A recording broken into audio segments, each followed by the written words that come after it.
तो त्रिभुज A B P व त्रिभुज A dash B dash P dash के अंदर। अब इसमें देखो दो कोण बराबर हो गए, इस वाले त्रिभुज का तो एंगल कोण बी बराबर इसका हो गया कोण बी डैश, ठीक है। अब इस दोनों त्रिभुज के अंदर देखो एक चीज और खास बात है, ये कोण अगर थीटा 1 है तो ये भी कोण कितना होगा बताओ, theta 1 according to law of परावर्तन, परावर्तन के नियम के अनुसार ये कोण आपस में क्या होते हैं, बराबर होते हैं। तो थीटा 1 बराबर कोण थीटा 2। अब दो चीजें अगर आपस में बराबर होगी, इसका मतलब त्रिभुज की जो आपस में जो तीसरी चीज है वो भी आपस में क्या होगी, बराबर, यानी कि इनका जो सम होगा या इनका जो रेशियो होगा, इनका जो अनुपात होगा वो भी आपस में क्या होगा, बराबर होगा। तो इसके हिसाब से हम क्या लिख सकते हैं, बड़े वाला त्रिभुज ए बी, बड़े वाले त्रिभुज की जो भुजा है वो क्या ए बी है, अपॉन छोटे वाले त्रिभुज की भुजा कितनी है बताओ, ए डैश बी डैश। बड़े वाले त्रिभुज का आधार कितना है, बीपी, यानी कि हमने क्या लिख दिया बीपी, और छोटे वाले त्रिभुज का आधार क्या हो गया बताइए, बी डैश पी हो गया। अब देखो ए बी का मान है आपके पास, बिल्कुल ये है, हाइट है किसकी, ओ ऑब्जेक्ट यानी कि बिंब की हाइट होगी, और ये होगी एच आई, आई बोले तो इमेज यानी कि प्रतिबिंब की हाइट होगी। तो ये है हमारे पास बीपी, हमारे पास है, बिल्कुल है। बीपी की वैल्यू, बीपी का मान कितना है बताइए, बीपी को किससे प्रदर्शित करते हैं, बीपी को यू से प्रदर्शित करते हैं, और बी डैश पी भी हमारे पास है, ये सारी वैल्यू हमारे पास है। समीकरण नंबर इसको बोल दिया जी 1, ठीक है, ये होगी आपके पास समीकरण नंबर 1 होगी। अब आपको क्या करना है, एफ के अकेले के त्रिभुज बनाने, कितने त्रिभुज बनाने, वही सेम दो त्रिभुज। एफ ये रहा, एफ वाली लाइन कौन सी है, ये लाइन, ये लाइन एफ की, यहां से एक हमने क्या कर दिया, लंब डाल दिया, जो लगभग कितने डिग्री हो गया, 90 डिग्री हो गया, ये हमने क्या करा, एक लंब डाल दिया, ठीक है। अब देखो एफ के भी दो त्रिभुज बन गए, ये वाला त्रिभुज और ये वाला त्रिभुज, एफ के भी दो त्रिभुज बन गए, ठीक है। अब देखो फिर से एफ का जो त्रिभुज हुआ, फिर से त्रिभुज A dash B dash F और त्रिभुज, इसको नाम दे दो आप एन, ठीक है ना, इसको नाम दे दो आप पी, ये लगभग कम कोण के लिए लगभग बराबर ही हो गया, तो एफ एन पी, ठीक है। अच्छा अब इसके अंदर देखो ये वाला कोण शीर्षाभिमुख कोण हो गया, यानी कि ये भी थीटा और ये भी क्या होगा, थीटा। तो हमने क्या लिखा, कोण B dash F A dash बराबर कोण पी एफ एन, जो जिस कोण होता है वो बीच में आता है हमेशा, ये असल में ये वाला कोण है, ठीक है ना।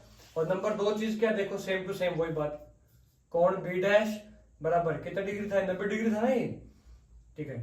कोण बी डैश बराबर ये क्या, कोण पी हो गया। बात समझ में आई क्या। अब इन दोनों फिर बराबर हो गए, अब दोनों फिर बराबर की वजह से सेम टू सेम अनुपात में अपने फिर लिख सकते हैं। तो बड़े वाला क्या हो गया, एनपी, और छोटे वाले का लंब कितना है, ए डैश बी डैश बराबर, बड़े वाले का आधार कितना है, एफ पी, और छोटे वाले का आधार कितना है बताइए, बी डैश एफ। समीकरण नंबर होगी 2। आपको पता है एनपी किसके बराबर है बताइए, ए बी के बराबर हो गया, तो एनपी किसके बराबर है बताइए, ए बी के बराबर। तो एनपी को जब ए बी पुट करोगे तो इसके बाद में क्या लिखोगे आप,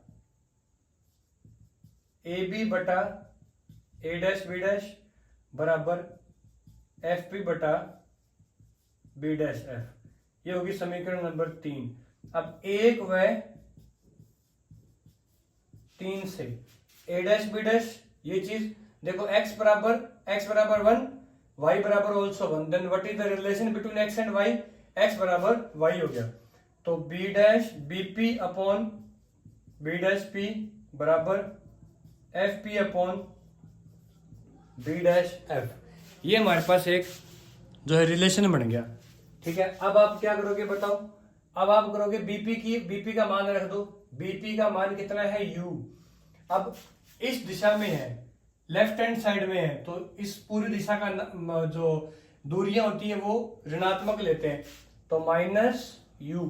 इसी तरीके से b डैश p, ये क्या है माइनस v, प्रतिबिंब की दूरी v से होती है, ये रही, बिंब की दूरी u से होती है, बराबर एफ पी। एफ पी क्या है, फोकस दूरी, ये भी माइनस में, और उसके बाद बी डैश एफ, ये कोई दूरी नहीं है, इसको B dash P minus F P लिख सकते हैं अपने, तो B dash P minus F P लिख सकते हैं, माइनस है माइनस कट गया, तो क्या बचा, u बटा v माइनस एफ बटा बी डैश पी।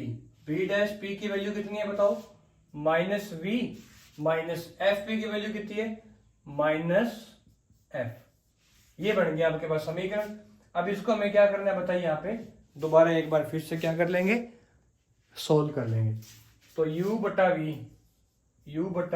v बराबर माइनस एफ बटा माइनस v, माइनस माइनस क्या हो गया, प्लस में एफ हो गया, इनका वजन गुणा कर दो, तो u का तो गुणा कर दिया माइनस v प्लस एफ के साथ, और v का गुणा कर दिया माइनस एफ के साथ, इसका गुणा करा माइनस u इंटू वी और प्लस u इंटू एफ, ये माइनस v इंटू एफ, सबको भाग दे दिया u v एफ से, किससे, u v एफ से, किससे, u v एफ से, u v से u v कट गया, u f से u f कट गया, v f से v f कट गया, तो क्या बचा, माइनस 1 बटा एफ प्लस 1 बटा v और बराबर माइनस 1 बटा u।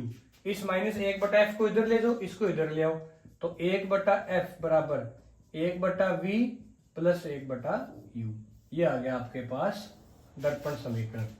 क्या आगे से क्या बोलते हैं बताइए, दर्पण समीकरण। ये आपका आज का एक डेरिवेशन पूरा हो गया, जो कि पूरे नेट 2 नंबर का आएगा ही आएगा, 2 या 3 नंबर का ये डेरिवेशन पक्का आएगा, इसमें कोई दो राय नहीं है। ठीक है, इसको समझ लेना अच्छे तरीके से। ठीक है, thank you very much all of you.